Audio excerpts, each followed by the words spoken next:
Hello friends, welcome to my YouTube channel law and orders में। Friends, यदि तक आप लोगों ने मेरे चैनल को सब्सक्राइब नहीं किया है तो सब्सक्राइब कर लीजिए, वीडियो को शेयर भी करिए और डिस्क्रिप्शन में मैंने अपनी वीडियोस के लिंक दिए हुए हैं, तो वहां से भी जाकर के आप मेरी वीडियोस को देख सकते हैं। आज का बहुत ही महत्वपूर्ण वीडियो आरोपी के संदर्भ में, तो आइए चलते हैं वीडियो पर। यदि पुलिस किसी आपराधिक मामले की उचित जांच नहीं करती है तो आरोपी व्यक्ति क्या कर सकता है? अगर पुलिस किसी आपराधिक मामले की उचित जांच नहीं करती है और इससे आरोपी व्यक्ति के अधिकारों पर नकारात्मक असर पड़ता है, तो आरोपी व्यक्ति निष्पक्ष और उचित जांच सुनिश्चित करने के लिए भारतीय कानून के तहत कई कानूनी कदम उठा सकता है। यहाँ बताया गया है कि क्या किया जा सकता है। पहला पॉइंट, मजिस्ट्रेट के पास आवेदन दायर करें। भारतीय नागरिक सुरक्षा संहिता की धारा 173 की उपधारा 3 या 193 के तहत BNSS अगर जांच अनुचित, पक्षपातपूर्ण या अधूरी है तो आरोपी माननीय मजिस्ट्रेट से संपर्क कर सकता है। धारा 173(3) BNSS के तहत मजिस्ट्रेट पुलिस को उचित जांच करने का निर्देश दे सकता है। धारा 193 BNSS के तहत अगर नए तथ्य सामने आते हैं तो शुरुआती जांच में खामियां पाई जाती हैं तो आरोपी आगे की जांच के लिए अनुरोध कर सकता है।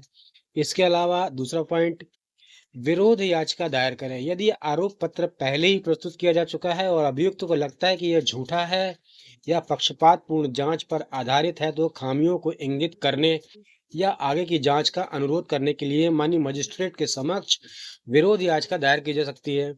इसके अलावा तीसरा पॉइंट, उच्च न्यायालय में याचिका दायर करें। धारा 528 BNSS या संविधान के अनुच्छेद 226 के तहत यदि पुलिस जानबूझकर पक्षपातपूर्ण या लापरवाही से काम कर रही है तो आरोपी अनुचित जांच के आधार पर कार्रवाई को रद्द करने के लिए धारा 528 BNSS के तहत याचिका दायर कर सकते हैं। संविधान के अनुच्छेद 226 के तहत एक रिट याचिका दायर करके उचित जांच के लिए निर्देश मांग सकते हैं या CBI या क्राइम ब्रांच जैसी किसी अन्य एजेंसी को जांच सौंप सकते हैं। इसके अलावा चौथा पॉइंट, भारत के संविधान के अनुच्छेद 21 के तहत निष्पक्ष सुनवाई की मांग करें। निष्पक्ष जांच का अधिकार अनुच्छेद 21 के तहत जीवन और व्यक्तिगत स्वतंत्रता के अधिकार का हिस्सा है। यदि जांच से समझौता किया जाता है तो आरोपी संवैधानिक उपचार का आह्वान कर सकता है और निष्पक्ष प्रक्रिया के लिए न्यायिक हस्तक्षेप की मांग कर सकता है। इसके अलावा पांचवा पॉइंट, आरोप पत्र को चुनौती दें। पुलिस द्वारा धारा 173 की धारा 3 BNSS के तहत आरोप पत्र दाखिल करने के बाद आरोपी निम्न कार्य कर सकता है। जैसे, यदि आरोप पत्र दोषपूर्ण या पक्षपातपूर्ण जांच पर आधारित है तो उस पर आपत्ति दर्ज करें। यदि अपर्याप्त या दोषपूर्ण सबूत है तो मुकदमा शुरू होने से पहले आरोप मुक्ति की मांग करें। छठवां पॉइंट यह है कि जांच अधिकारी के खिलाफ शिकायत दर्ज करें।